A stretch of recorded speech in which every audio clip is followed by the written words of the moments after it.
Hello students, welcome to Takshila Education Point. I am Ashish Srivastava, your physics teacher. बच्चों, आप कैसे हो? मैं उम्मीद करता हूँ कि सभी बच्चे बहुत अच्छे होंगे।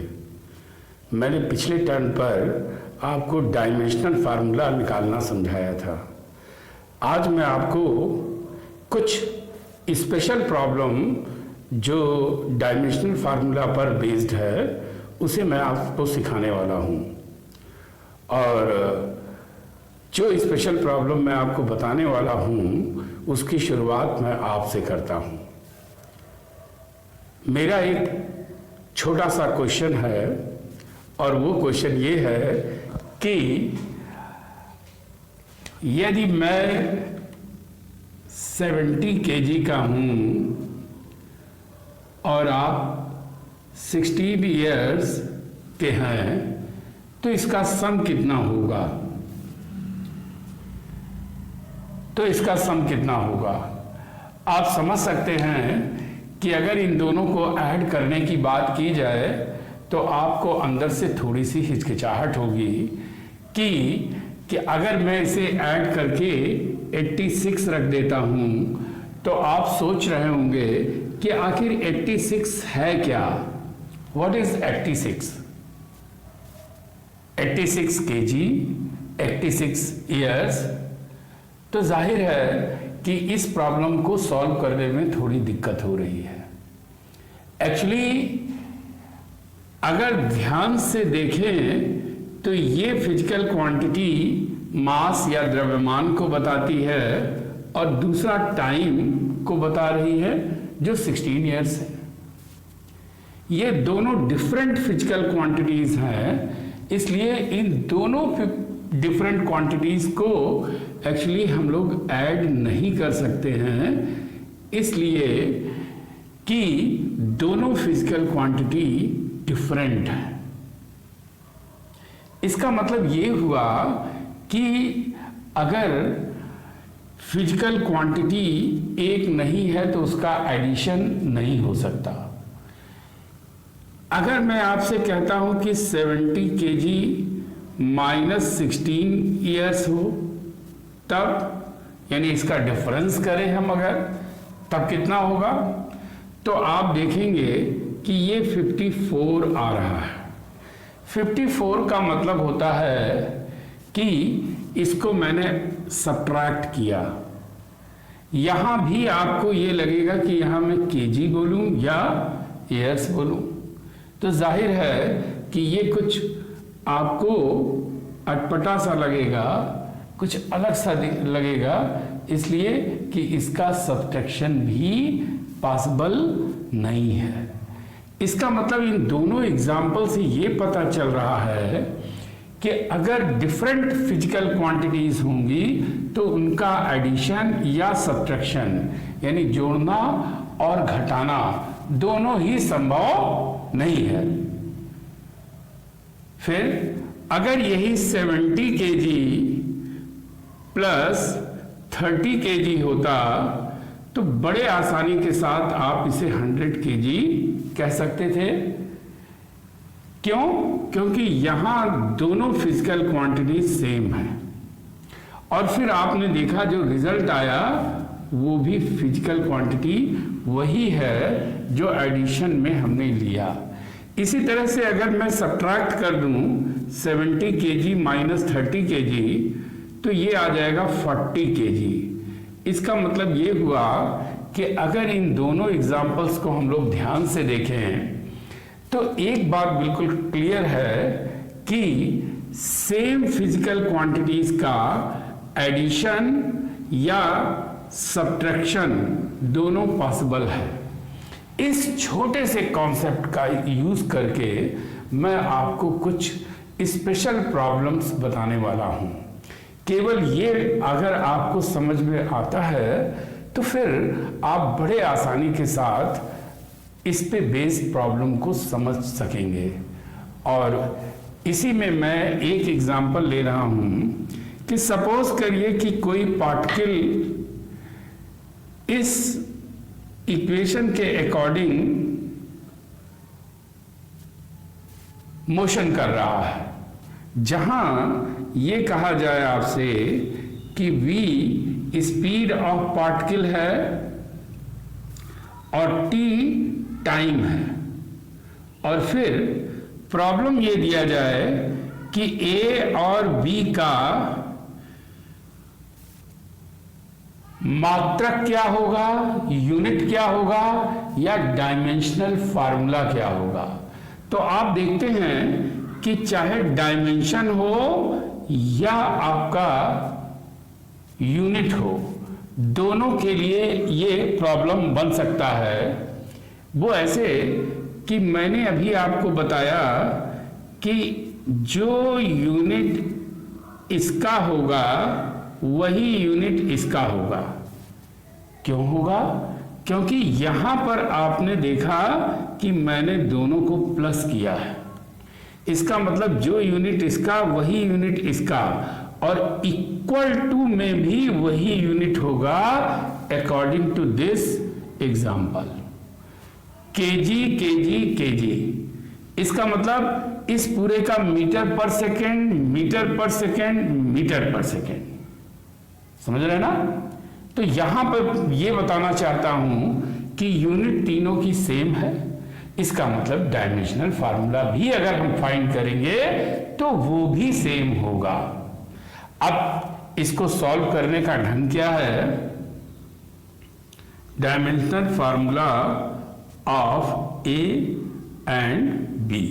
तो देखिए यहां पर लेंगे dimensional formula of A is equal to dimensional formula of V, और v का आपको पता है m naught L T minus 1। इसका मतलब dimensional formula of a will be m naught L T minus 1 होगा।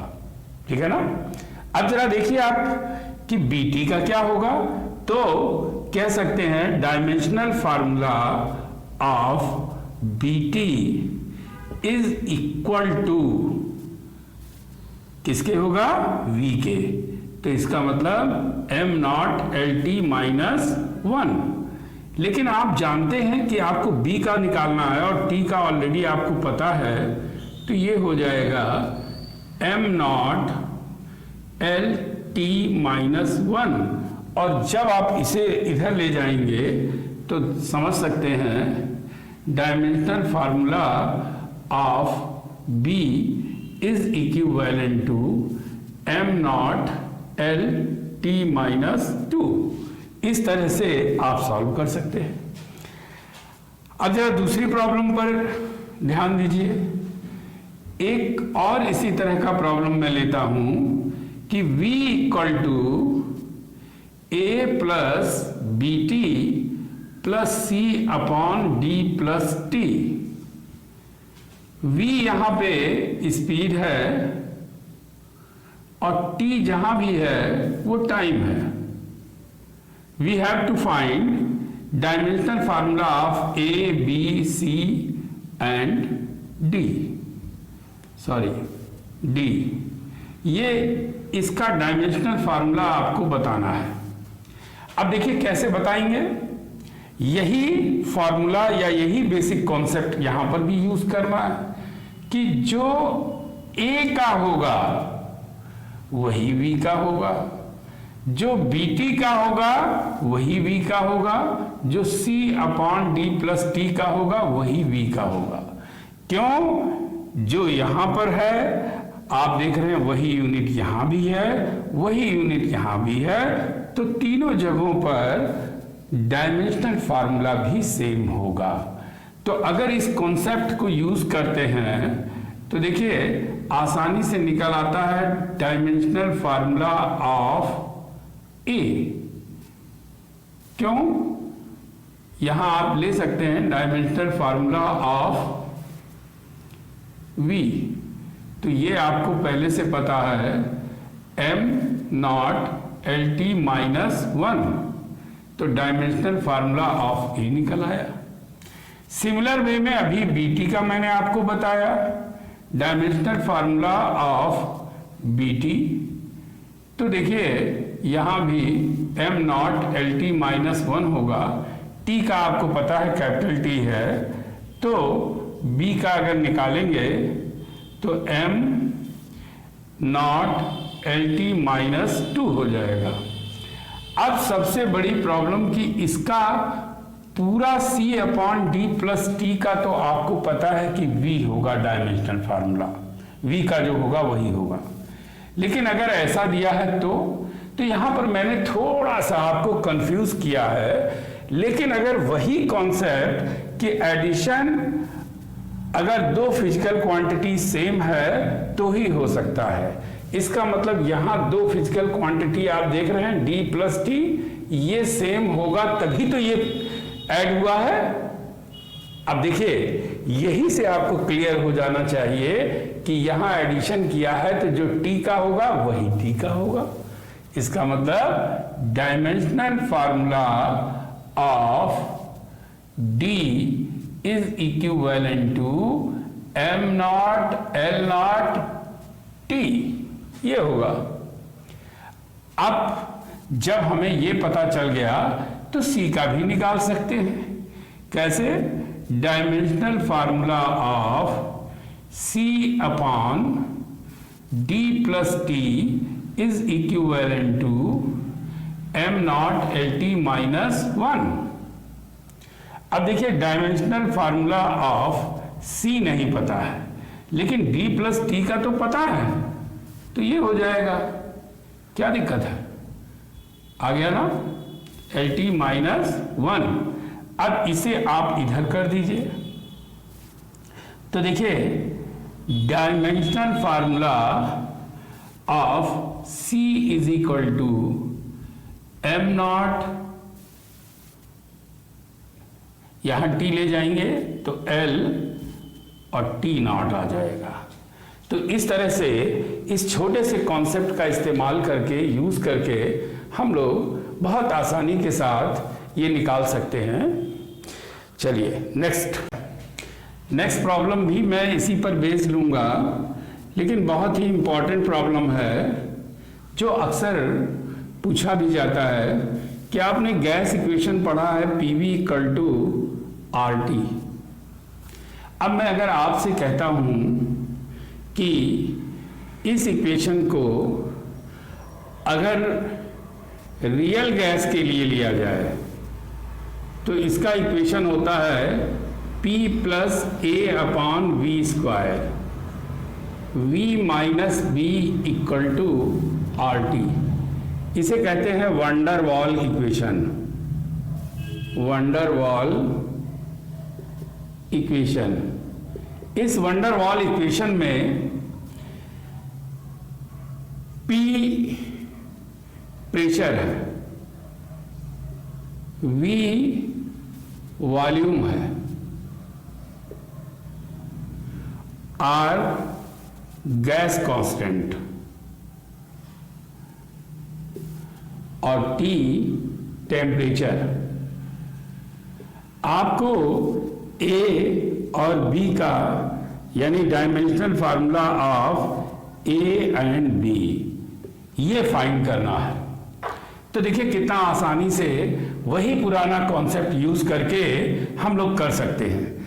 आप देख रहे हैं कि P plus A upon V square है। इसका मतलब क्या हुआ? इसका मतलब ये हुआ कि अगर दो ये ऐड हुए हैं तो ये दोनों फिजिकल क्वांटिटी सेम होंगी, और अगर दोनों फिजिकल क्वांटिटी सेम होंगी तो इसका मतलब ये हुआ कि dimensional formula of A upon V square is equal to dimensional formula of P। अब देखिए P का कैसे आप निकालते हैं? प्रेशर का dimensional formula P equal to F upon A होता है। तो मैं यहां निकाल के भी दिखा रहा हूं कि आपको पता होना चाहिए M L T minus two force का होता है, एरिया का होता है एल स्क्वायर। तो इस तरह से आपको जो इसका मिलेगा dimensional formula M L minus one T minus two. तो अब जरा देखिए डायमेंशनल फार्मूला ऑफ ए, ये V है, वॉल्यूम आयतन, इसका मतलब लंबाई गुणे चौड़ाई गुणे ऊंचाई, length into breadth into height, तो L क्यूब होगा। यहां स्क्वायर दिया है, इसका मतलब L टू द पावर 6 होगा। तो डायमेंशनल फार्मूला ऑफ P क्या होगा? M L -1 T -2। जब इसे आप इधर ले जाएंगे तो dimensional formula of A is equal to M L to the power 5 T -2 आएगा। क्लियर है ना? अब जरा देखिए कि जब आपको B का निकालना होगा तो मैंने कहा था सेम फिजिकल क्वांटिटी का ही सब्ट्रैक्शन होगा। इसका मतलब V और B दोनों एक ही फिजिकल क्वांटिटी है। इसका यहां पर इस तरह से आप सॉल्व कर सकते हैं। Dimensional formula of B is equal to dimensional formula of V। अब इसका आपको अभी मैंने बताया L क्यूब होता है, इसका मतलब B का जो होगा वो M0 L क्यूब T0 होगा। तो इस तरह से आपको जितने भी इस तरह के प्रॉब्लम्स मिले जिसमें एडिशन या सब्ट्रैक्शन हो, तो उन सबको हम लोग इस तरह से सॉल्व करते हैं। अब अगर मैं ये कहूं कि equation of motion S is equal to ut plus half at square है, अब मैं ये कहूं कि आपसे कि आप बिना सॉल्व किए हाफ at स्क्वायर का डायमेंशनल फार्मूला बता दें, तो देखिए वही सिंपल कॉन्सेप्ट कि जो हाफ at स्क्वायर का डायमेंशनल फार्मूला होगा वही ut का होगा, क्योंकि यहां ऐड किया है, और वही s का होगा, तो इसका मतलब ut का भी L होगा और हाफ at स्क्वायर का भी डायमेंशनल फार्मूला L होगा। तो शायद मेरे ख्याल से जिस स्पेशल प्रॉब्लम्स पर मैं डिस्कशन करना चाहता था, ये सारी प्रॉब्लम्स मुझे लगता है एक बेसिक कॉन्सेप्ट पर बेस्ड थे। तो अगर ऐसी कोई प्रॉब्लम्स आपकी बुक में हो, और बहुत सारी होंगी, चाहे वो एस सी वर्मा की बुक्स ले लीजिए या कुमार मित्तल ले लीजिए, बालाजी ले लीजिए, ABC ले लीजिए, हर एक बुक में इस तरह की प्रॉब्लम्स कई सारी पूछी गई हैं। इसी सिंपल सा कॉन्सेप्ट का यूज़ करके आप इसे सॉल्व कर सकते हैं। आगे मैं डायमेंशनल फार्मूला के कुछ प्रॉपर्टीज़ हैं उन पे डिस्कस करूँगा, और उसके बाद फिर ये फिनिश होगा, फिर इसकी लिमिटेशन भी बताऊँगा। तो अगर आपको, यानी जितने हमारे स्टूडेंट्स व्यूअर्स देख रहे हैं, तो अगर वो नए हैं तो हमारे इस चैनल को सब्सक्राइब कीजिए, और अगर पुराने स्टूडेंट्स हैं, व्यूअर्स हैं, तो वो इसे ढेर सारे लोगों में लाइक और शेयर करें। याद रहे कि मैं शशेंद्र चंद्र श्रीवास्तव आज लगभग 25 ईयर्स से टीचिंग कर रहा हूँ। तो मैं चाहता हूँ कि अपना ये ढेर सारा लाखों स्टूडेंट्स के बीच में जो एक्सपीरियंस गेन किया है वो आप तक पहुँचाऊँ, और जैसे वो सक्सेस हुए हैं वैसे आप सभी लोग भी सक्सेस हों, ये मेरा एम है। Thank you.